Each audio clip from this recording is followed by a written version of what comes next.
FurVilla opened to the public on December 7th after being in beta for 6 months. As a former beta tester, I've received a few questions about this game and its structure, so let's get into it. Here are 8 interesting facts, or basic facts, about FurVilla. Number 1. FurVilla is a crafting game.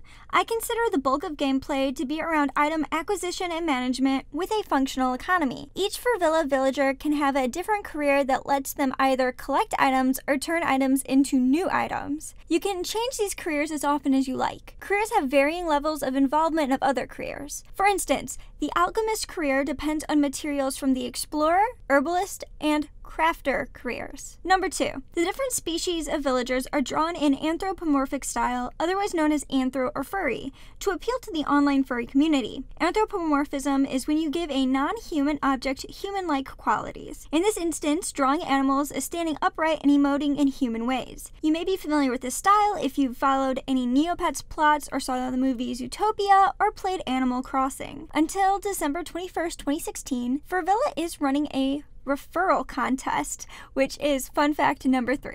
The top 3 prizes are custom-made fursuits. Members of the furry community will commonly create or commission fursuits of their furry original characters.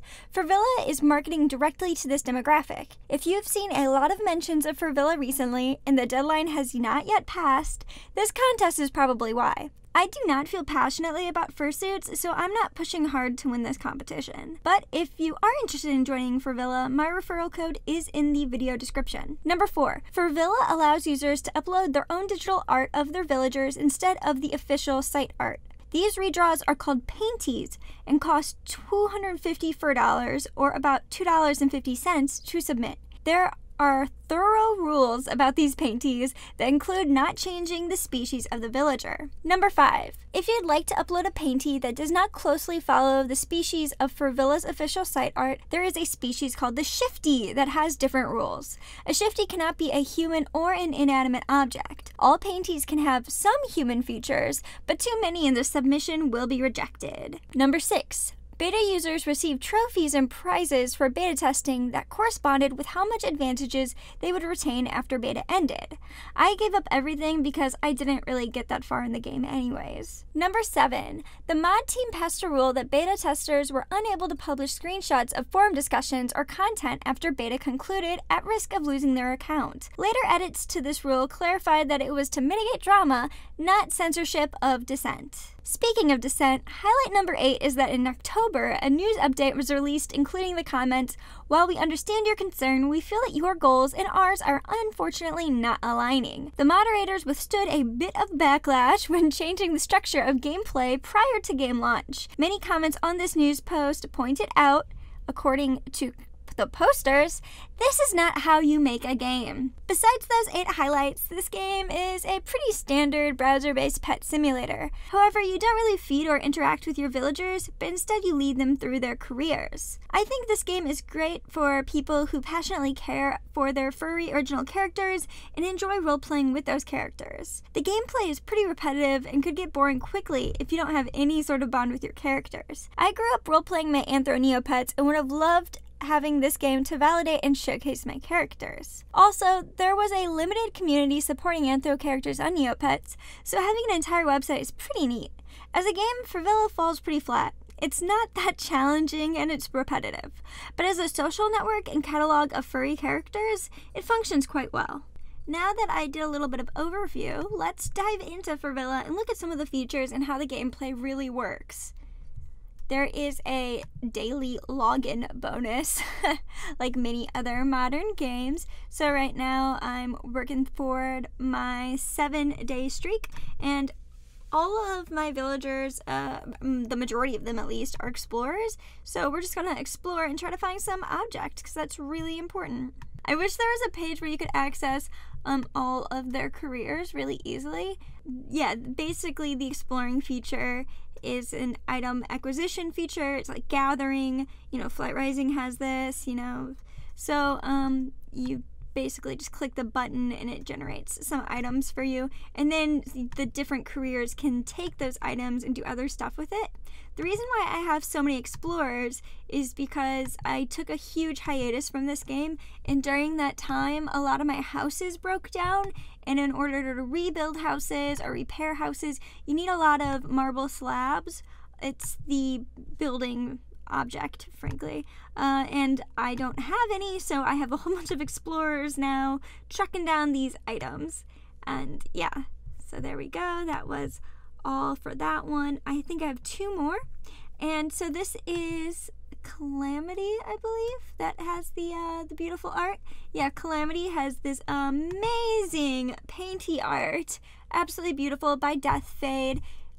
If you're interested, definitely check out Death Fade's art. I just love the hecky out of this. I wanted it to be like Satanist, witchy Lisa Frank, and it really delivered that, and that's my aesthetic.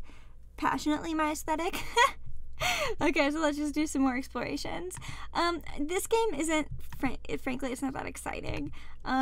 It's a lot of tedious cooldown management. Actually, if there was like a cooldown page where it listed all of your cooldowns, that'd be really helpful, like when you get to gardening or breeding or stuff like that, because there's just so many cooldowns to manage. This game could fill up your time pretty quickly, but it's not like it's interesting tasks that you're doing. There is a quest feature that was recently implemented. It's not really that great, but I don't want to seem like a total negative Nancy. This game is really cute and polished. It appears on the face level to be very well put together, and that's a huge benefit of this game. Like, the developers really did it this time. They committed to something that looks great. Now, function-wise, is it really great? That's something a little bit more contested. I really like the art on this game. I think that's cute. I think the villagers look great, and I love the painty idea. That's, frankly, I believe that the painty idea is $1 million idea. This is basically what Neopets always wanted to be. However, Neopets was just so much more freeform in its structure, and it kept going down weird rabbit holes. So function-wise, so this game isn't really quite that level. It's just crafting and gathering and fighting, essentially. So that's how I feel about that. Oh, so I've been playing this since July. I had a huge spike to my channel when I covered that this registration was open, back when it was doing the beta registration, and I referred a lot of users, and I got a lot of kickbacks of like monetize. I got a lot of financial kickbacks for referring so many people. So there's not really a challenge for me when it comes to like making currency or having currency. I only have 40 wood, and I don't want to buy more wood. Okay, so I'm not gonna do that, but let's go hang out with our warrior. Hey yo. Okay, let's do this. And Cold has a weapon attached that actually is my beta reward.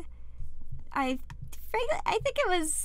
don't agree with the idea of giving beta rewards. I feel like they kind of caved into the peer pressure of the community.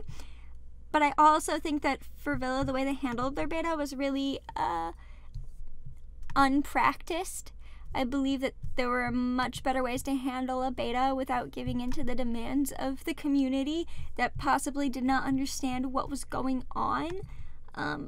Frankly, I believe that if you're doing a game beta, you need to be upfront that everything will be wiped and limit how much money you can make during the beta, because once you give users the ability to purchase things, they're going to be a lot less open to giving up things, because they feel like they have some kind of hold on this site. And so you're really playing with fire when you monetize your game so early.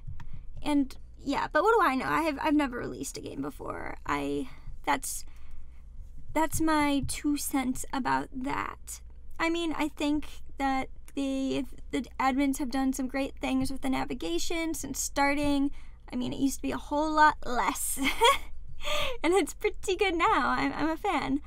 So yeah, that's pretty much everything I have to say. If any part of FurVilla appeals to you, feel free to sign up. Like I said before, my referral URL is in the description of this video. Also, if you're enjoying my channel, I do live stream every Sunday from 2 p.m. to 3 p.m. Eastern Standard Time on my side channel, Simmer Julie Live. Thanks so much for watching. Like this video if you liked it, and subscribe if you want to see more virtual pet content.